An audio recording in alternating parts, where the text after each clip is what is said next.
Bismillah wa salatu wa salamu ala rasulillah wa ala alihi wa ashabihi ajma'in. Si vous voulez connaître si une religion vient de Dieu, intéressez-vous à ce que cette religion ou à ce que les religieux appartenant à cette religion disent et pensent de l'autre avec un grand A, c'est-à-dire celui qui ne partage pas les mêmes opinions, les mêmes idées, les mêmes convictions religieuses que lui. Toute religion qui se réclame d'un Dieu unique, créateur de toutes ses créatures,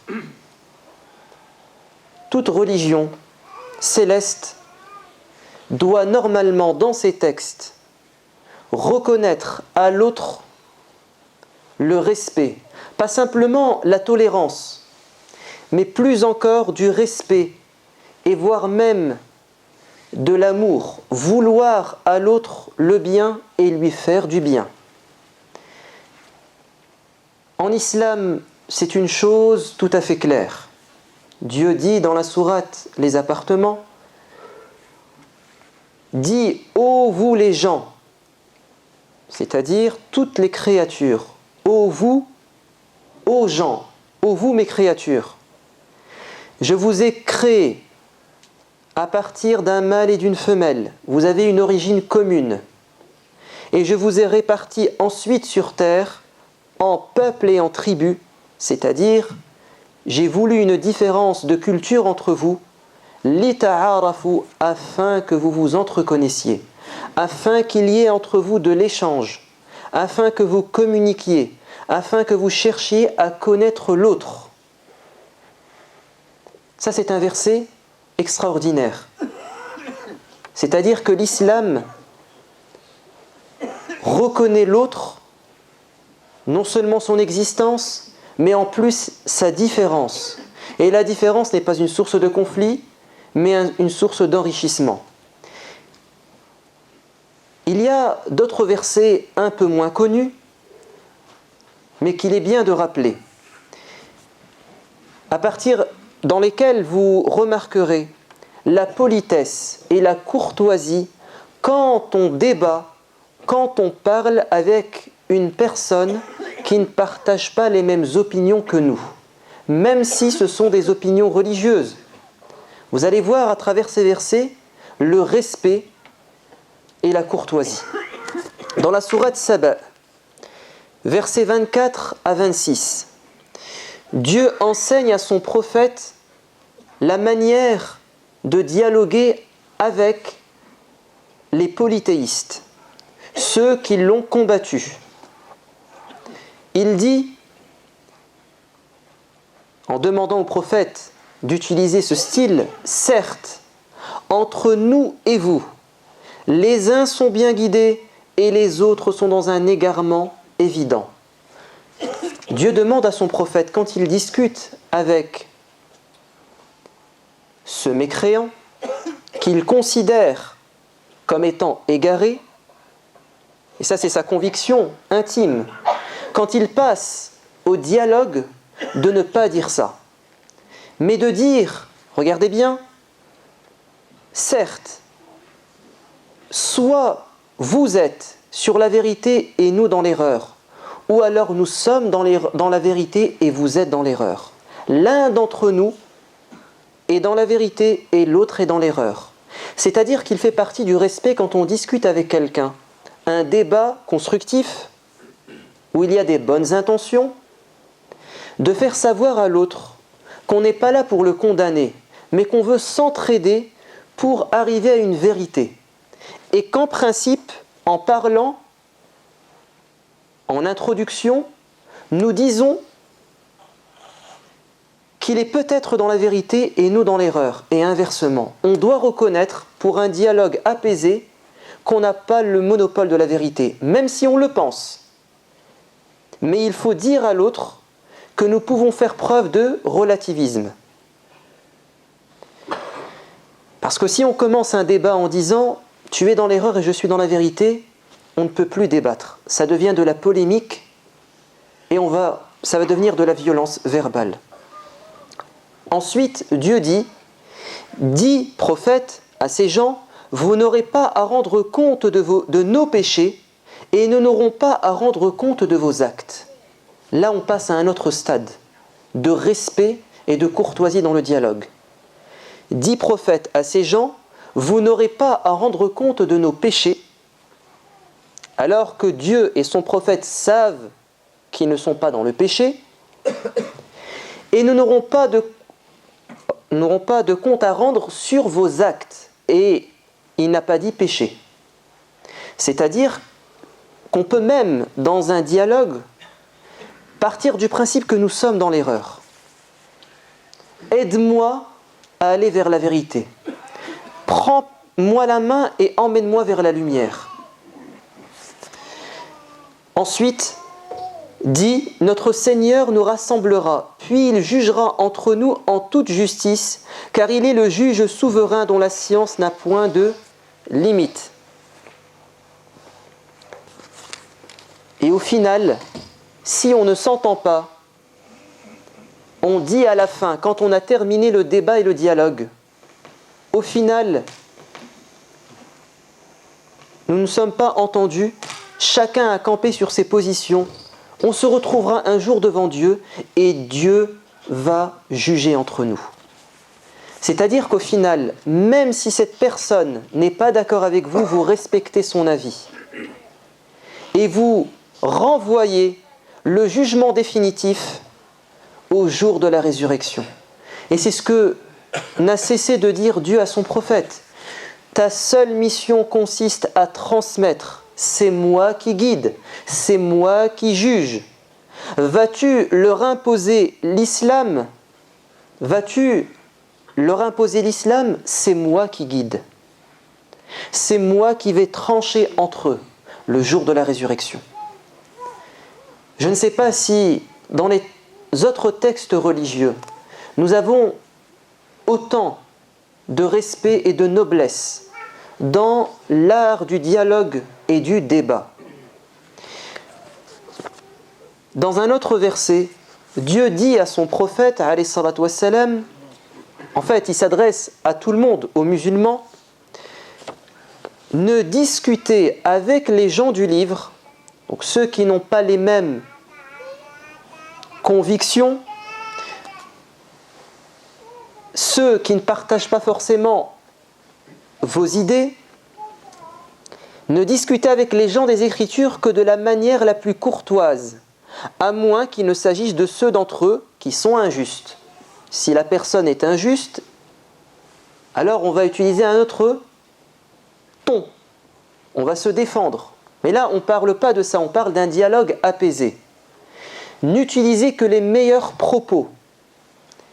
Dites-leur, nous croyons en ce qui nous a été révélé et en ce qui vous a été révélé. Ici, Dieu nous apprend à rechercher, quand on commence à dialoguer avec quelqu'un, ce qui nous rassemble et pas ce qui nous divise. Les points communs et non pas les divergences. Les convergences et non pas ce qui fait nos différences. Nous croyons en votre révélation comme nous croyons en la nôtre. Notre Dieu et le vôtre ne font qu'un Dieu unique. On croit au même Dieu. Votre Dieu, c'est le nôtre, c'est le Créateur. Et nous lui sommes totalement soumis. Il y a beaucoup de versets dans le Coran. Il serait difficile de les recenser dans un sermon. Tout ceci pour dire que le musulman, quand il débat, il dialogue avec une personne qui ne partage pas ses idées, il doit être très courtois, très poli, avoir du respect pour l'autre. Et ne jamais le condamner. Parce que l'objectif, c'est quoi ? Soit c'est de le guider, ou bien, tout simplement, de dire à la personne qu'on n'est pas si éloignés les uns que les autres. Que finalement, on a beaucoup de ressemblances. Donc, l'objectif peut être double. Ou bien, on veut guider la personne, ou alors, tout simplement, nous voulons prouver à l'autre qu'il y a tellement de ressemblances entre nous qu'on doit mettre nos différences de côté et œuvrer ensemble pour des projets communs. Voilà ce qu'enseigne Dieu dans le Coran. Et il nous a donné un exemple édifiant entre deux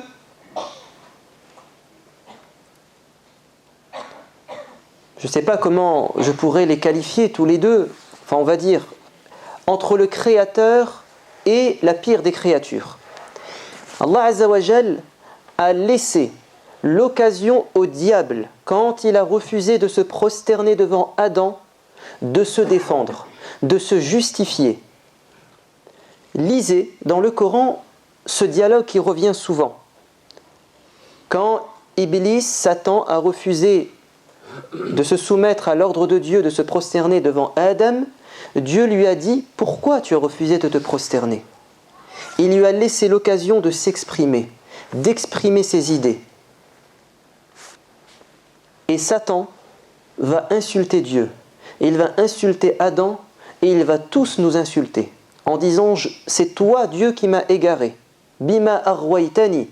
Il va dire « Adam, c'est une créature vile, je suis supérieur à lui ». Et il va dire « Je ne vais cesser de m'atteler à pervertir et à emmener tes créatures en enfer. » Et Dieu le laisse parler jusqu'à ce qu'il termine. Dieu lui-même nous a montré le respect des opinions des autres. Et le prophète, alayhi salam, dans sa vie, également, il a discuté avec tout le monde. Dieu a discuté avec le diable, et lui, il a discuté avec les diables humains, c'est-à-dire ses ennemis qui lui ont fait tant de mal. Et nous avons un exemple très connu, celui de Utba ibn Rabi'a, qui a été envoyé par les polythéistes de la Mecque pour essayer de dissuader le prophète à continuer sa mission. Il va lui dire « Ô Muhammad, tu es quelqu'un qui a de l'importance parmi nous, tu es d'une noble lignée, mais ce qu'on te reproche, c'est que tu as semé la fitna entre nous. Tu as créé dans les familles des disputes, car le mari se convertit, ou alors l'épouse se convertit, ou les enfants se convertissent, et donc tu as créé des divisions dans les familles. » Voilà de quoi il l'accusait. Alors qu'en fait, le problème était chez ceux qui n'acceptaient pas la divergence, chez ceux qui n'acceptaient pas qu'on puisse avoir un avis différent. Et ensuite, il va dire, tu nous as insultés, tu as insulté nos divinités, tu as dit que nous n'avions pas fait le bon choix. Et il ne cesse de l'accuser. Et ensuite, il lui dit, il va tenter de le corrompre, si tu recherches de l'argent, tu seras le plus riche d'entre nous. Si tu recherches des femmes, prends nos filles, les filles que tu veux. Si tu recherches le pouvoir, tu seras notre roi. Et si tu es malade, tu as des visions, alors on va te ramener un médecin. Il a même supposé, sous-entendu, qu'il était un peu fou, qu'il était possédé. Et le prophète lui dit « Ya Abal Walid » avec un surnom affectueux. « Ô Abul Walid, est-ce que tu as terminé ?» Sans s'emporter. Et Utba va lui dire « C'est bon, j'ai terminé. » Il va lui dire « Maintenant, écoute ce que j'ai à te dire. » Et il va lui réciter le début de la sourate Fussilat. Le prophète a discuté avec les rois de son époque. Il va envoyer des lettres. Il va y avoir une correspondance. Il va discuter avec les chrétiens, avec les juifs, avec tout le monde. L'islam est une religion d'ouverture et de dialogue. Quand nous entendons qu'il y a des initiatives dans notre région de ce type-là, c'est-à-dire de dialogue interreligieux ou de dialogue social, en tant que musulmans, nous avons l'obligation collective de répondre présent. Il est honteux, inacceptable, que l'on puisse en tant que musulmans entendre qu'il y a des gens qui veulent dialoguer, connaître l'islam, et on est absent. Il y a à peu près un mois, le 8 octobre, nous avions dit ici, à la fin d'un sermon, qu'il y avait un dialogue interreligieux à Prouvy. Hamza Gerbi et un homologue chrétien ont débattu d'une question, le point de vue de l'islam et le point de vue du christianisme. On avait fait la pub ici, sur le site, et des tracts avaient été distribués. Résultat, il y avait peut-être 2 musulmans présents. Tout le reste de la salle, c'était des chrétiens ou des gens qui n'avaient pas spécialement de religion. Vous vous imaginez ce que peuvent penser les organisateurs. Et parmi les organisateurs, il y a des musulmans, des chrétiens, des bouddhistes et ainsi de suite. Quand ils font le bilan, quand ils disent aux responsables, celui qui parle en notre nom, est-ce que vous avez bien fait la pub? Parce qu'on n'a vu que 2 personnes. Mais où sont-ils? On pensait que vous aviez du monde. Qu'est-ce qu'on va répondre? Qu'est-ce que vont penser les spectateurs qui étaient présents, qui ne voient pas autour d'eux de musulmans? Vous savez ce qu'ils vont se dire. Ils vont se dire, les musulmans, ça ne les intéresse pas de dialoguer. Ils ne sont pas dans le débat. Mais finalement, c'est vrai ce que nous disent les médias. Ils sont fermés. Ils se marginalisent. Ils sont communautaristes. Quand des gens mettent en pratique le Coran et la sunna du prophète, celle du dialogue, nous ne sommes pas là pour les soutenir. Alors évidemment, certains diront « j'ai oublié », d'autres diront « c'était trop loin, j'avais autre chose à faire ». Sûrement, on a sûrement des excuses. Mais quand je dis que c'est une obligation collective, ça veut dire qu'il faut obligatoirement qu'une partie d'entre nous se désigne et se rende là-bas. Le problème, c'est que quand on dit que c'est une partie d'entre nous qui doit y aller, chacun se dit « c'est mon voisin qui partira ». On ne se sent pas concerné.